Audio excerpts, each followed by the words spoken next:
Waalaikumsalam warahmatullahi wabarakatuh. Selamat siang Prof. Rika.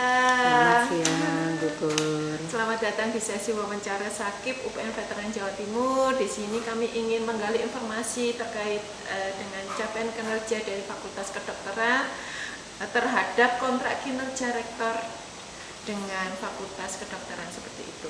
Ya. Kemudian yang ingin saya tanyakan terkait dengan pengukuran kinerja Prof. Rika. Ya.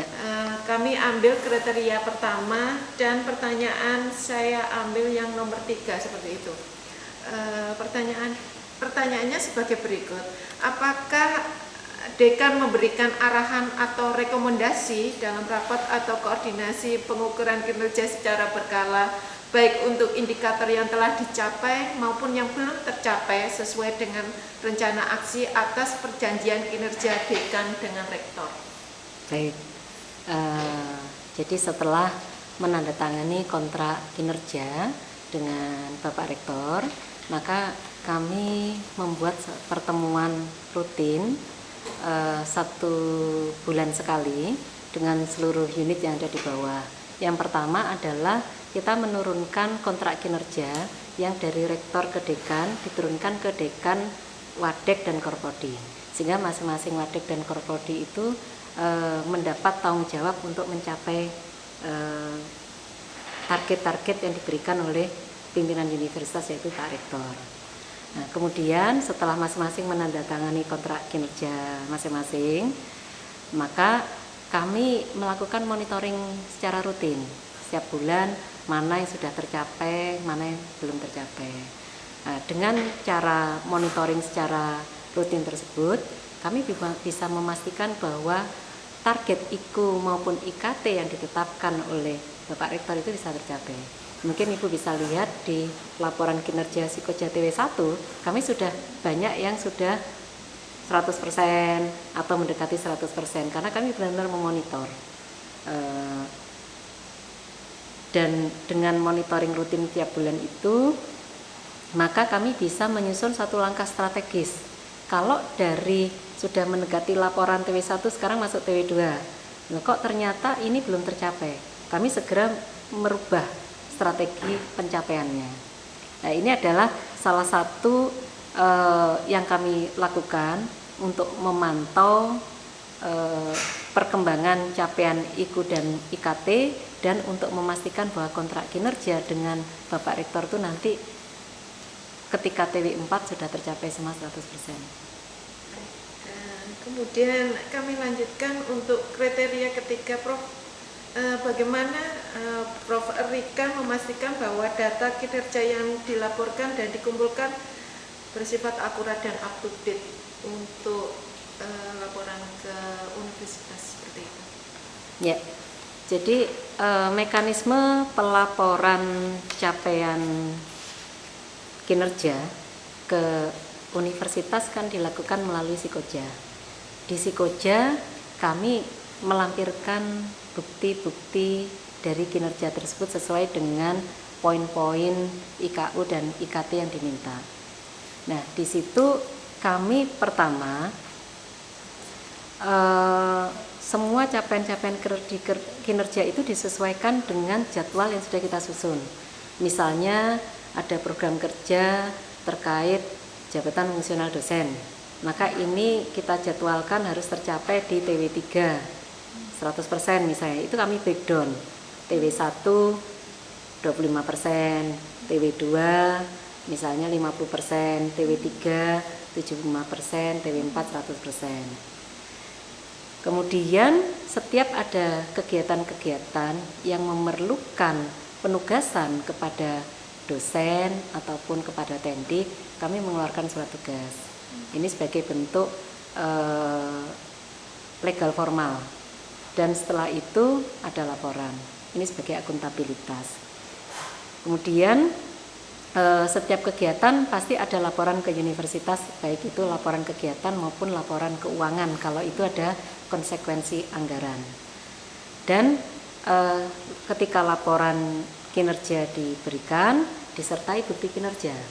Kalau misalnya itu terkait dengan capaian publikasi ilmiah entah itu di jurnal nasional ataupun di jurnal internasional, maka dilampiri dengan jurnalnya. Kalau jurnal itu terindeks Scopus, maka dilampiri bukti bahwa dia apakah Scopus Q1, Q2, Q3, Q4. Sehingga dengan adanya sistem penugasan, kemudian sistem pelaporan dan bukti yang otentik, itu yang akan kita pakai untuk dilaporkan ke universitas. Dengan demikian kami yakin bahwa laporan-laporan kinerja itu pasti otentik dan pasti sesuai dengan rentang waktu yang diminta oleh pimpinan ketika kami diminta melaporkan. Baik, Prof. Nah, saya rasa sangat jelas sekali terkait dengan progres dari Fakultas Kedokteran. Untuk pertanyaan terakhir, Prof, saya ingin menanyakan terkait pelaporan kinerja. Sekarang tadi pengukuran kinerja, kita beralih ke pelaporan kinerja. Untuk pelaporan kinerja saya ambilkan di kriteria pertama, Prof. Untuk pertanyaan saya ambil yang pertanyaan nomor 2. Apabila pada suatu indikator capaiannya kurang dari target yang telah ditetapkan, bagaimana pengambilan keputusan baik program atau kegiatan yang dilakukan untuk mengejar capaian kinerja pada periode berikutnya? Ya. Tadi saya sampaikan bahwa kami mempunyai rapat rutin setiap bulan untuk bersama pimpinan dan koordinator-koordinator yang kami tunjuk. Di situ kami mengevaluasi. Kami pilah satu persatu di kontrak kinerja dengan Bapak Rektor itu, mana yang sudah tercapai, mana yang belum tercapai. Misalnya target, ini saya buka langsung saja di Psikoja, misalnya target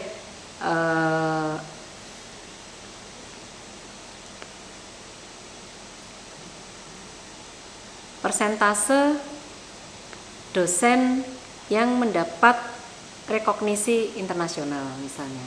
Di sini targetnya 26,3% Mas dosen.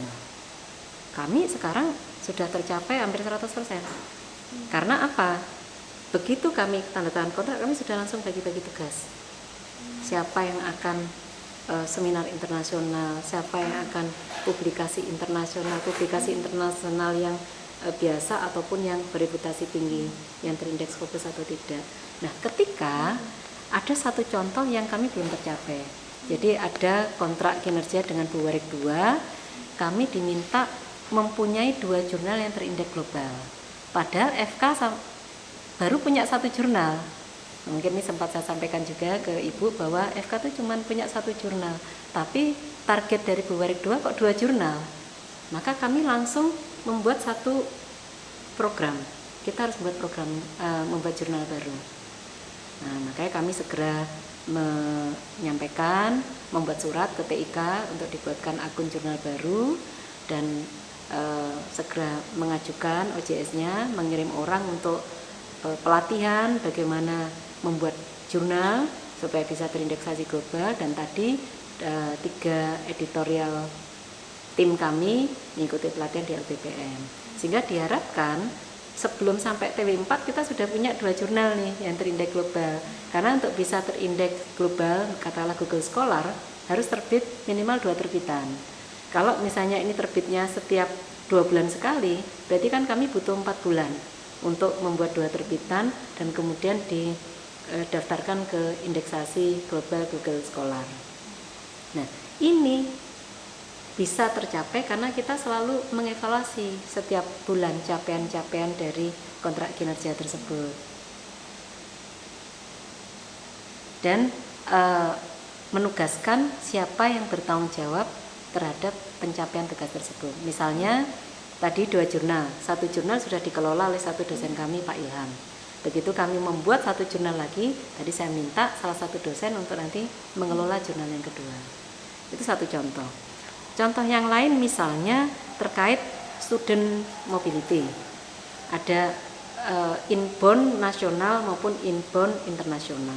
Kami langsung membuat satu program mata kuliah yang bisa diikuti oleh mahasiswa kedokteran dari fakultas kedokteran lain dan mahasiswa dari fakultas kedokteran internasional.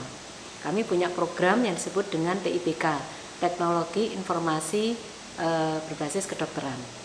Ini sudah ada mahasiswa FK UGM dan mahasiswa FK Unsia yang mendaftar inbound di kami. Dan ini ada lagi 7 mahasiswa dari FK Unisma Malang. Ini program kami baru langsung disambut dengan baik. Sehingga targetnya 5, kami sudah mempunyai 9, sudah lebih dari target yang diminta. Kemudian mahasiswa inbound dari luar negeri, kami langsung menjalin kerjasama dengan Fakultas Kedokteran di Malaysia, UITM, dan kemarin kami sudah diskusi melalui Zoom. Mereka akan mengikutkan mahasiswanya untuk inbound mengikuti mata kuliah kita. Targetnya 5, insya Allah tercapai. Nah, ini adalah cara-cara yang kami lakukan untuk memastikan bahwa target kinerja itu tercapai. Jadi kami pilah benar satu persatu, kami tugaskan siapa yang bertanggung jawab terhadap program itu, dan kami monitor setiap bulan. Sudah tercapai apa belum? Kalau belum tercapai, kendalanya apa? Kalau ada kendala, kami langsung menyusun langkah strategis untuk mengatasi kendala itu. Saya rasa sudah cukup, Prof. Sudah memberikan gambaran terkait dengan progres capaian kinerja dari Fakultas Kedokteran. Saya berharap semua target yang dibebankan dari Fakultas Kedokteran, dari kontrak kinerja rektor ke Fakultas Kedokteran, semuanya tercapai. Amin. Insya Allah tercapai semua, insya Allah. Saya akhiri, wassalamualaikum warahmatullahi wabarakatuh. Waalaikumsalam warahmatullahi wabarakatuh. Terima kasih.